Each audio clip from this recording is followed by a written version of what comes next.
All scriptures today focus on Shabbat, the Sabbath. Saturdays for Jews, Sundays for Christians. People my age and older grew up with blue laws. All businesses closed on Sundays. In the olden days, as our children call it, you couldn't do anything. A boring day, lots of time spent in church being castigated for all their sins, reminding them how horrible they'd been, saved by a loving God who had his son killed on their behalf. Gratitude laced with guilt. But originally, that fourth commandment was real progress, giving everybody, even domesticated animals and slaves, a day off, the first ever. Before that, people had to work every day. And as Jesus reminded the Pharisees, Shabbat was made for people, not the other way around. Actually, Jesus prefigured Howell's proverb in 1659, "All work and no play makes Jack a dull boy." So the Sabbath was good news. But down the ages, many people have wandered away from synagogue and church, sometimes for good reason, but forgetting to stop and say thank you for liberation from the daily yoke. Thank you for pleasures, for the weekend and relaxation, for family, for all God's gifts. As Father Ricardo knows, my primary complaint as a rector was that I never had a thank God it's Friday. A whole weekend to spend with wife and children, like the cobbler whose children had no shoes. I'm sure you faithful people here encounter many walking past us here, going to farmers' market. I wonder, do they ever feel a tinge of curiosity or guilt as they walk by the church on Sunday? I do know and accept that we're part of the Christian remnant in a secular world throughout history. Nothing new about that. Right after a grandson was born, Jill and I were down in Orange County, my daughter and her family moving to a new home. Everything packed. We'd eaten Thanksgiving dinner sitting on boxes, then to Disney World to spend Saturday night. After lunch that Sunday, we stood up to leave the cafe when our granddaughter, age 3, said in a panic, "We can't go." "Why?" her mother asked. "We haven't said, 'Oh God.'" So all of us had to sit down, join hands, bow our heads, and say grace, which I always had to do, of course. You see, the seventh day in the creation story involved the sanctification of time, that precious, irreplaceable ingredient of life. Shabbat, a chance to pause and realize all God's gifts. Say in gratitude, "Oh God, thank you." Now, growing up in Oklahoma, Sundays for my family meant going to this First Methodist Church for the 11 o'clock service, then back to church at 7 o'clock for the informal service with lots of informal hymns, which stay with me, solace in times of trouble, songs like "Amazing Grace," "Softly and Tenderly Jesus is Calling."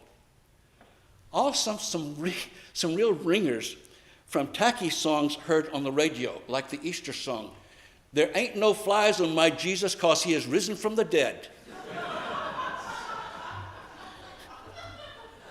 But I do wonder at the vacuum in people's lives nowadays if they don't have that religious heritage. When they face a crisis with no musical memories from religious faith, how do people deal with a troubled relationship, serious illness, divorce, or death of someone you love? Do hearts merely feel empty sadness with no context, support, or meaning?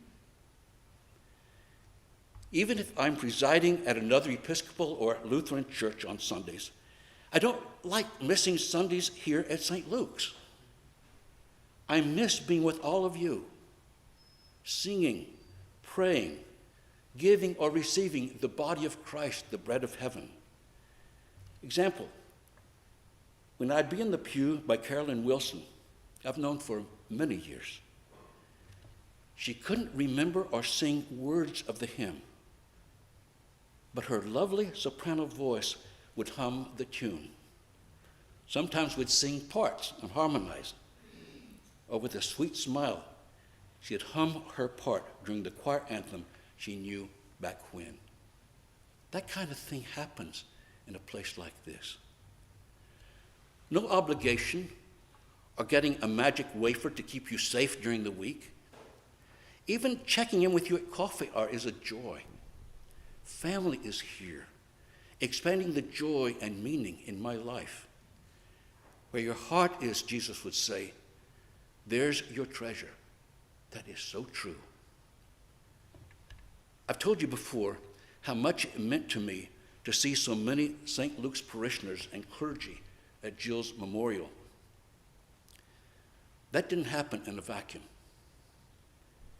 It came from our observing Sabbath together since 2007. Faithfulness, the loving glue that embraces us through good and difficult times as we get to know each other by name, being together on Sundays, that weekly family reunion. Even St. Luke's clergy, diverse beyond belief in our perspectives of Bible, theology, and belief. But we're like a garden planted by the Spirit, each of us with different perspectives, each a unique blossom in this fertile garden of ours, bound together in affection and mutual respect. You see, that's what the Spirit enables as we get to know each other at deeper levels, being together beyond agreement, disagreement. Now for a teachable moment. The origin for the Sabbath. Most people don't realize there are actually two creation stories in Genesis woven together. The first involves the 6 days of creation.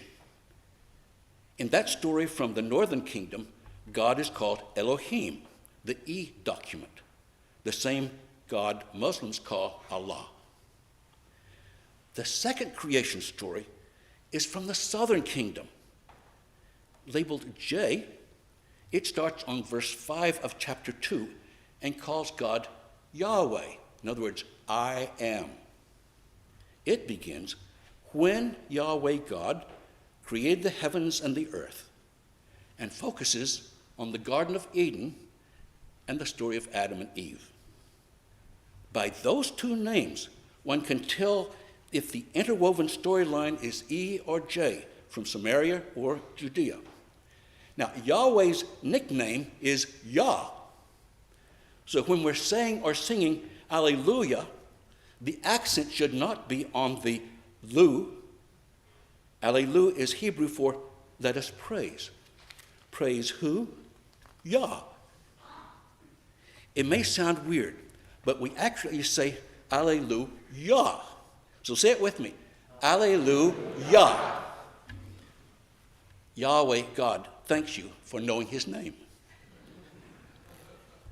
As you'll discover at coffee hour, those ancient creation stories are not science, but they are very sophisticated and full of meaning. The finale of that first creation story starts, thus heaven and earth were completed in all their vast array. On the seventh day, Elohim completed the work he had been doing. So following all that work, he rested on the seventh day. God blessed the seventh day and made it holy, because on that day he had rested after all his work of creating. Let's keep that day holy, not from requirement or demand, remembering that holy and wholeness stem from the same root. Now, we Christians observe the Sabbath on Sundays, each one a little Easter.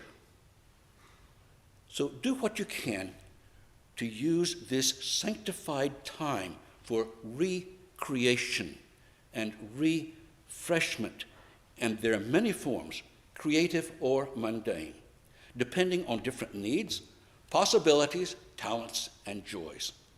Special times, gathering as the family of God, or just your family, pausing in our busy lives to give thanks for life and love, mind and time, and especially relationships. Shabbat, Sabbath, the refreshing, energizing catapult into the week and years ahead as we go forth to love and serve the Lord. Alleluia.